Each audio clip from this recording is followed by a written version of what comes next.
Hello, everybody, and welcome back to another episode of Mind Matters, Navigating Head Injuries and Concussions. Today, we're excited to bring back Zach Smith for another enlightening discussion.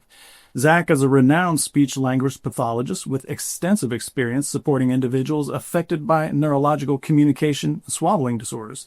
His academic journey includes training at Boston University and the MGH Institute of Health Professions, and his career spans the full spectrum of medical care, giving him unique insights into the recovery process. As the clinical director at Constant Therapy, Zach is dedicated to expanding access to innovative, evidence-based therapeutic tools and advocating for better brain injury care nationwide. He continues to work directly with clinicians and patients, driving forward new ways and make therapy more effective and accessible to all who need it.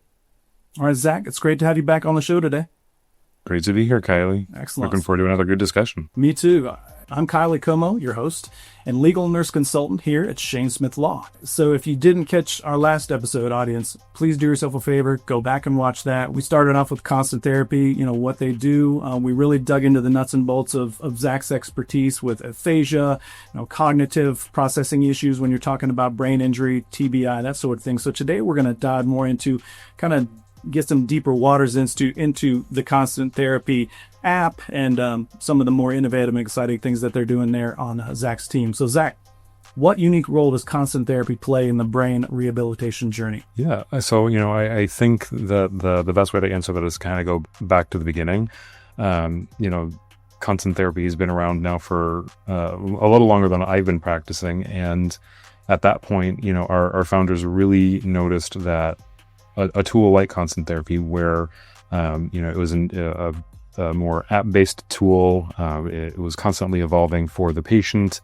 Like you said earlier, just a kind of accessible means of therapy. There really wasn't anything like that. There was a kind of a glaring hole in the speech and cognitive rehabilitation space at that point. So that's kind of where we started, and then just from there, the goal has been to really keep things as up to date, fresh and just accessible again. And some of the exciting things that we have going on our end, we just released the Spanish version of our program, which has been a few years of an undertaking. We know Spanish is the second most popular language in the United States. There's a large amount of people who either speak that as their primary language or they're bilingual. So we wanted to make that accessible because there really aren't a lot of great Spanish tools out there. We do also, I know that the primary audience for us so far has been in the United States, but we have a growing number of people outside the U.S. who are using Constant Therapy, and that comes with a whole host of fun and unique. I don't want to refer to them as challenges because it's not a challenge, but if someone in, let's say, England is trying to use our program, they might run into an exercise that the skill is appropriate, but the exercise for them is not because it's made for a U.S. audience. So something like our counting money exercise, where we're going to be using, U.S. dollars and cents, that's not as applicable in England, obviously. So we actually are coming up with multiple different versions of the program for different territories around the world, just because we've had people reaching out and they want to do that. We also have a couple new exercises that are coming down the pipeline. I don't want to give anything away too soon, but I know that if any speech and language clinicians hear this episode, there are some things coming that I think that they're going to be happy with. That's exciting. You dropped a couple of nuggets on the last episode. Definitely need to stay tuned for that. We did touch on it last episode as well. It was mentioned. We talked about kind of how things kind of kickstarted in COVID with telehealth, and everybody's on a Zoom meeting, especially clinicians that are in this audience. You all remember that was a bit of a nightmare at first, but I think we all kind of saw the benefit in that, and here we are today with exciting technologies and applications like Constant Health. So Zach, from your perspective, you're in the trenches, right? Why are these mobile health options so crucial for this particular population? I think in today's healthcare landscape, the biggest, I'd say there's actually two big factors that I see, on, if not a day-to-day, very close to a day-to-day basis. And that's the shortage of speech and language pathologists nationwide. Unfortunately, just the number of people who are experiencing brain injuries and strokes and other neurological events is growing. And the number of current programs that graduate speech and language pathologists just can't keep up with the demand right now. So unfortunately, there are people who just will never have access to a therapist for that reason. And then there are also geographic constraints where therapists might be in your state, but you might have to take a huge drive. There's a woman who my team has been speaking with recently out of South Dakota, and she had a stroke. This was a couple of years ago now. She had a stroke, and the nearest neurologist to her was a 450-mile round trip. So when you're dealing with something like that, I mean, no one wants to do a 450-mile round trip, one day out of the week for a doctor appointment, let alone right after you've had a stroke. So there are a lot of things like that where people just don't have geographic access to it. So when you have something like constant therapy, where you are able to, if you're able to get in touch with a therapist remotely, they also have a remote-based tool where they have their clinician platform that connects to the patient platform. So the therapist can manipulate all the variables, the types of exercises they're doing, the difficulty level, how many repetitions they're doing. They can manipulate that on their end from wherever they're at. And then the patient does see those on their end. And, you never have to be in the same room together, but you're able to do the therapy that way. For patients, again, who just don't have access to a therapist, it's an unfortunate thing, but we are seeing an increasing number of people who that is the case for, and they'll just find constant therapy.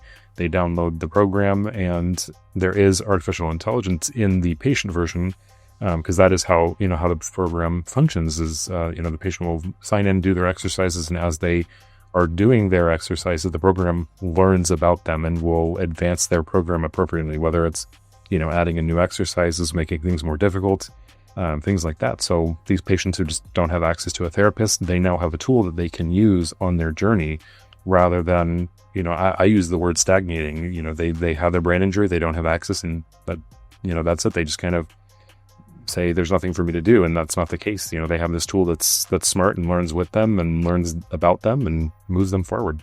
That sounds incredible. I'm seeing it so often over the years of my own practice, and even in the role I'm in here with Shane Smith Law. You hear that, there's nothing else can be done. You're kind of at a brick wall. That there is nothing worse that I can imagine if I'm that patient or client in that position. So what an amazing and exciting opportunity that Constant Health offers to people in those situations. So you made me think of one thing, and I'm going to put you on the spot just a little bit. Tech is great. It's growing at rocket speed, it seems, but there are sections of our population that have difficulty with technology. I'm thinking of older adults, or maybe those with severe impairments. How does Constant Therapy, the app, how does that address those challenges with technology adoption among those folks? So I won't sugarcoat it. Some people just are not going to be right for the program, and that's not a knock on them. It's not a knock on the program. It's just like any other patient's provider relationship, where I might not be the right speech therapist for one individual for whatever reason. The program might not be the right fit. We do what we can on our end to see if we can make it a fit. We'll encourage family members to kind of be there while they're doing the session to help them navigate it, because sometimes there are some physical aspects to the program, like you have to be able to touch the next button to go to the next question in the series. Sometimes people can interact with it, but they may not be able to physically interact and move things around. So we might recommend family members be there for that. Or start with therapy and just do it with your therapist, and then as you're evolving, see what you can do from there. We also, I'd say something that's really critical, and I always joke that I sound so biased when I talk about them, but we also have an amazing support team. And my joke is we have AI in the system, but we don't have any AI on our customer support team. It is a group of great, actual, real individuals. They care so deeply that sometimes our patients start to know them by name when they call in, because it's a relatively small team for the size of the program. You'd think it's a bigger team, but they will spend the time to go through and they can't do the therapy for you. They can't act as therapists, but they'll help troubleshoot things based on your situation. So if you call in and you say, I'm having an internet issue, or I know we've had people who technology, isn't their friend for whatever reason, they might not even know how to turn their iPad on. And they'll call in and, we'll walk them through that process and get them going on the app and take that step-by-step approach. So, if you have family members who can do that, and great. If not, call our support team. They love what they do. They are a great group, and they will help with whatever they, legally and ethically can. I hear that. And that's a great shout out to your customer service team. I always, the way I look at it, any product or company, I don't think you really know the quality of that company or a product until you interact with their customer service department, and then you really get the true measure. So that's a quality shout out you just gave there. So keep that in mind, audience. Zach, what are some examples of the types of constant therapy exercises that one might use for speech therapy? Yeah. So, there's a whole host. I mean, it's the world's largest library of digital exercises. And one thing that I like to say that's especially important to me as a therapist is there's evidence behind the exercises. And that's something that our team truly cares about, is making sure that we're not just putting something in the program for patients to spin their wheels while they're doing this. So, rest easy. If you're using constant therapy, we have it on our website. You can see what research went into the individual exercises. As far as the exercises, there are, I'd say that, the kind of fan favorite ones are ones that we refer to as our everyday skills exercises. They're things like reading a map, where you're given maps from the real world. They're, around the US, some of them are around the world. And you're asked questions where you have to navigate through the map to answer the question. So it might say, if you start at this particular train station and you head north, what's the next stop in 4 spots? Things like that. So you're working on those navigational skills. There are other exercises where you're working on time math, but in a time kind of scenario. So we call it doing clock math, where you're given a clock and the question might be, in an hour and a half from now, what's going to be the time, or what was the time 22 minutes ago? And that directly translates to those time management skills, which can most definitely be affected by a brain injury or a stroke. And the example that I would give to my patients when I'm doing this exercise with them is, you have doctor's appointments, you have times that you set up to go see friends.